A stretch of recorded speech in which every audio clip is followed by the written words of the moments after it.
స్వామీజీ చెప్పిన మాటలకు ఇక యమున షాక్ అయిపోతుంది. ఏంటి వంశాంకురంకి ప్రాణగండం ఉందని చెప్తుంది. అమ్మవారి దీక్ష చేస్తేనే కడుపులో బిడ్డకు తనకి ఎలాంటి ప్రమాదం ఉండని చెప్పేసి స్వామీజీ చెప్పేస్తాడు. ఈలోపు యమున అందరి దగ్గరకు వచ్చి ఇక శాస్త్ర గురించి చెప్పనేసరికి శాస్త్ర కంగారు పడిపోతుంది.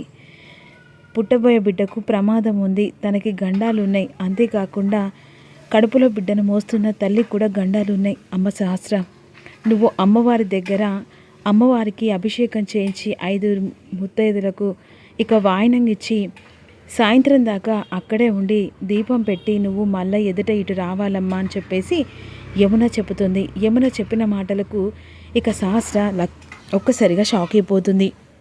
ఇదేంటి, నేను కడుపులో బిడ్డ లేదు కదా, ఇప్పుడు ఇవన్నీ చేస్తే ఎలా అని చెప్పేసి ఆలోచిస్తూ ఉంటుంది. అప్పుడు వెంటనే పద్మాక్షి, సరే వదిన, నువ్వు ఇంత మంచిగా సహస్ర గురించి ఆలోచిస్తున్నావు కదా, సహస్ర ఖచ్చితంగా నువ్వు చెప్పిన పని చేస్తున్నసరికి సహస్ర ఒక్కసారి పద్మాక్షి వైపు షాకింగ్గా చూస్తుంది. ఇదేంటి, అమ్మకు తెలిసి మాట ఇచ్చిందా, తెలియక మాట ఇచ్చిందా, అసలు నువ్వు నాకు కడుపులో బిడ్డ కూడా లేదు కదా, అలా ఎలా చేస్తాను అని ఈ విధంగా అనుకుంటూ ఉంటుంది. సరే అమ్మా, అన్నిటికి కారణం ఆ దైవం ఉంది, ఆ దైవం మీద భారం వేయండి అని చెప్పేసి స్వామీజీ అక్కడి నుంచి వెళ్ళిపోతాడు. వెళ్ళిన తర్వాత ఇక దీర్ఘంగా ఆలోచిస్తూ ఉంటుంది పద్మాక్షి గదిలో కూర్చొని సహస్రం. అప్పుడే పద్మాక్షి వస్తుంది. ఏంటి, నీకోసం అన్ని రూమ్ దగ్గరికి వెళ్తే నువ్వు లేవు, నా రూమ్లోకి వచ్చి కూర్చున్నావు, ఏం ఆలోచిస్తున్నావు అంత దీర్ఘంగా, ఏంటమ్మా ఏం ఆలోచించేది, అత్తయ్యకు తెలిసి తెలియక మాట ఇచ్చావా, ఇప్పుడు నేను కడుపుతో ఉన్నానని చెప్పేసి అత్తయ్య అమ్మవారికి ఇక పూజలు జరిపించి వాయినాలు ఇవ్వమంది. ఇప్పుడు ఎలానో నాకు ఆలోచన కూడా రావట్లేదు, భయం వేస్తుంది, ఇప్పుడు ఏం చేయాలో అర్థం కావట్లేదు, కరాఖండిగా నువ్వు మాట ఇచ్చేసావు అని ఈ విధంగా అంటుండగా లక్ష్మి అటువైపుగా వెళ్తూ ఉంటుంది. వీళ్ళ మాటలు వింటూ ఉంటుంది. అమ్మ, ఆ పూజ జరిపించడం పక్కన పెడితే ఆ పూజ నేను చేయనమ్మా, ఆ పూజ నేను ఎలా చేస్తాను, నేను కడుపుతో లేను కదా, కానీ నువ్వు కడుపుతో లేదన్న విషయం ఇంట్లో వాళ్ళకు తెలియదు కదనే, ఇప్పుడు మనకు మాత్రమే తెలుసు కదా, ఈ విషయం ఎవరికి తెలియకుండా నువ్వు ఎలాగైనా ఈ పూజ దగ్గర నుంచి తప్పించుకునే ప్రయత్నం చేయవే అనేసరికి ఒక్కసారిగా లక్ష్మి షాక్ అయిపోతుంది. ఇదేంటి, పూజ దగ్గర నుంచి తప్పించుకోవాల్సిన అవసరం ఏముంది, వీళ్ళు ఏదో దాస్తున్నారు, అది ఏంటో తెలుసుకోవాలని చెప్పేసి ఈ విధంగా లక్ష్మి ఆలోచిస్తూ వస్తూ ఉంటుంది. దీర్ఘంగా వెళ్తున్న లక్ష్మిని పండు చూసి, అమ్మ లక్ష్మమ్మ, ఎక్కడికి వెళ్తున్నావా, ఏం ఆలోచిస్తున్నావా అని అడుగుతూ ఉంటాడు. ఇక ఇంట్లో ఎవరికి తెలియకుండా ఏదో జరుగుతుంది పండు, ఏంటమ్మా, ఇందాక నేను అటువైపుగా వెళ్తుండగా ఇక శాస్త్రమ్మ మాటలు విన్న వాటికి సంబంధం లేకుండా ఉంది, ఇక అమ్మ చెప్పిన పూజ చేయాలని చెప్పేసి అంది కదా, ఆ పూజ ఎలాగైనా తప్పించుకోవాలని చెప్పేసి ఈ ప్లాన్ వేస్తున్నారు.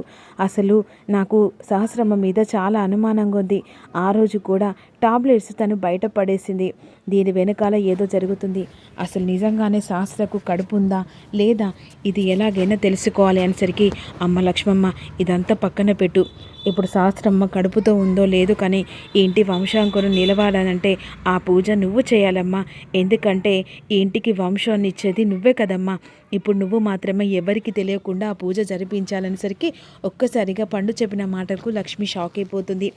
ఏంటి పండు, నేను ఆ పూజ చేయడం ఏంటి, అవునమ్మా, ఇప్పుడు ఆ సహస్రమ్మ చెయ్యనని తప్పించుకుంటుందని అంటున్నావు, అప్పుడు ఈ కుటుంబమే కదా నానా బాధలు పడేది, ఆ తర్వాత నీ కడుపులో బిడ్డ కదమ్మా నానా బాధలు పడేది, ఇందాక నువ్వు లేని అవమానాలు పడుతూ ఉన్నావు, ఆఖరికి పుట్టబోయే బిడ్డ కూడా అవమానాలతో బాధపడాల్సిన అవసరం ఏముందమ్మా, ఎవ్వరికి తెలియకుండా నువ్వు అమ్మవారికి అభిషేకం చేయించి 5 ముత్తైదులకు ఎలాగైనా సరే వాయినం ఇమ్మమ్మ, ఆ తర్వాత ఎలా జరిగేది విధి అలా జరుగుతుంది అని ఈ విధంగా అన్న తర్వాత ఇక శాస్త్రమ్మ గురించి తెలుసుకోవాలని చెప్పేసి లక్ష్మి ఆలోచిస్తుంది. ఈ పూజ నేనే చేయాలని కూడా ఆలోచిస్తూ ఉంటుంది. ఇక వెంటనే శాస్త్రను పిలుస్తూ ఉంటుంది యమున. ఇక అమ్మ, అత్తయ్య పిలుస్తుంది, ఇక నువ్వు వెళ్ళు, ఇక ఎలా జరిగేదో అలా జరుగుతుంది అని ఈ విధంగా అంటుండగా సరే అని చెప్పేసి హాల్లోకి వస్తుంది. అమ్మ, అన్ని ఏర్పాట్లు చేశాను, ఇక గుడికి బయలుదేరుతామా అని అంటుండగా సరే అత్తయ్య వెళ్దాం అని చెప్పేసి అంటుండగా ఈలోపు వెంటనే ఇక అలా నడుచుకుంటూ వెళుతూ ఉంటుంది. అన్ఎక్స్పెక్టెడ్గా శాస్త్ర కావాలని కళ్ళు తిరిగి కింద పడిపోతుంది. అయ్యో అమ్మ సహస్ర, ఏం జరిగిందమ్మా, ఏమైంది అని అడుగుతుండగా ఏంటి సహస్ర ఇలా పడిపోయింది, అని చెప్పేసి వెంటనే డాక్టర్ని పిలిపిస్తారు. ఇక డాక్టర్కి కాస్త డబ్బులు ఇస్తారు. ఇక ఎందుకంటే మరి శాస్త్ర వెళ్ళి పూజ చేస్తే నిజం బయటపడుతుంది కదా. ఇక ఏమైంది డాక్టర్, ఇక నా కోడలికి ఏమైంది?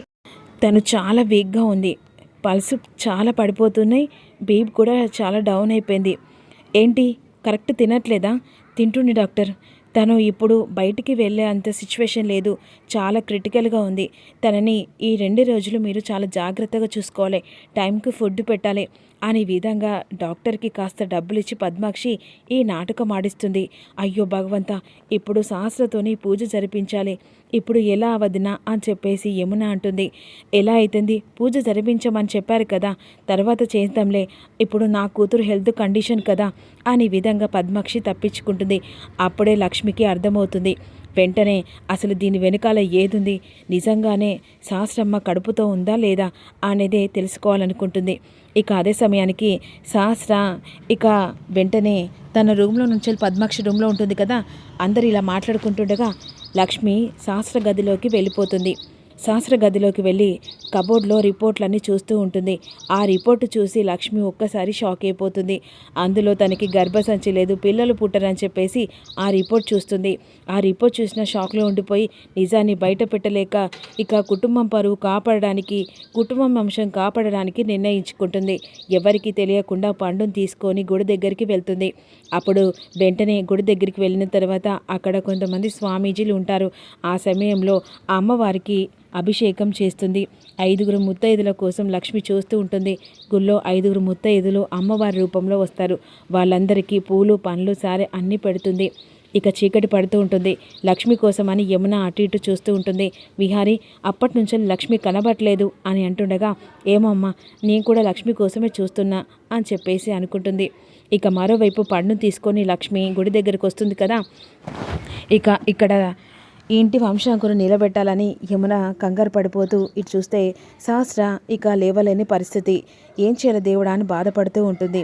మరోవైపు లక్ష్మి తన ఇంటి సమస్యను తానే ఇక పరిష్కరించుకోవాలని చెప్పేసి తన కొడుకును తను ఇక చల్లగా ఉండాలి, ఇంటి వంశాంకురు నిలబెట్టాలని చెప్పేసి 5 ముత్తైదులకు వాయినం ఇచ్చి ఆ తర్వాత అఖండ దీపం వెలిగిస్తుంది.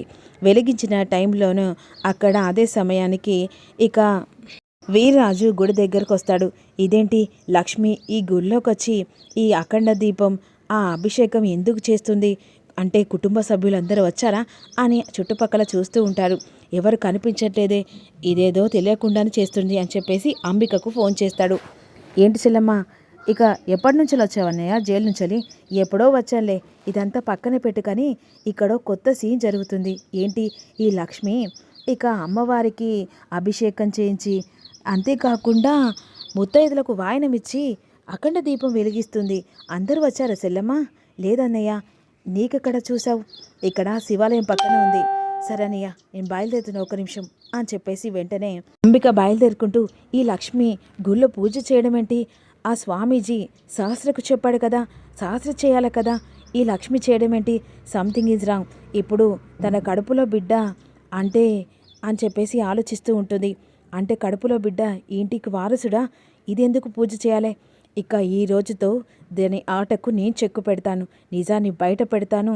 అప్పుడు విహారికి లక్ష్మికి అక్రమ సంబంధం క్రియేట్ చేస్తాను, దాన్ని శాశ్వతంగా ఇంట్లో నుంచి బయటికి పంపిస్తాను. అబ్బా, వెతకపోయిన తీగ కాలుకు తగిలినట్టు ఏం దొరికావే లక్ష్మి అని కారు తీసుకొని బయలుదేరుతుంది. వీర్రాజు అంబిక కోసం ఎదురు చూస్తారు. అంబిక కోసం ఎదురు చూసరికి వెంటనే అంబిక కారు పట్టుకొని గుడి దగ్గరికి వెళ్తుంది. రామ్మారా, నీకోసం ఎదురు చూస్తాను, ఆ లక్ష్మి చేసిన భాగవతం చూద్దురా అని చెప్పేసి వెంటనే అంబికను గుళ్ళోకి తీసుకెళ్తాడు. ఈలోపు ఆధారం కావాలని చెప్పేసి అంబిక ఇక లక్ష్మి పూజ చేస్తూ ఉంటుంది కదా, ఆ వీడియో మొత్తం తీస్తూ ఉంటారు. ఇక దొరికినావే, ఈ రోజుతో నీ బండారం బయట పెడతాను, నీ కడుపులో బిడ్డకు విహారికి సంబంధం ఉందని నిజాన్ని ప్రూఫ్గా చూపిస్తానే, ఇక దొరికి అవి పిట్ట అన్నట్టుగా ఆలోచిస్తూ వెళ్తుంది. మరి అంబిక లక్ష్మీ బండారం అందరి ముంగట బయట పెడితే ఇక విహారీ ఇక వంశాంకురాన్ని తెలిసిపోతుంది.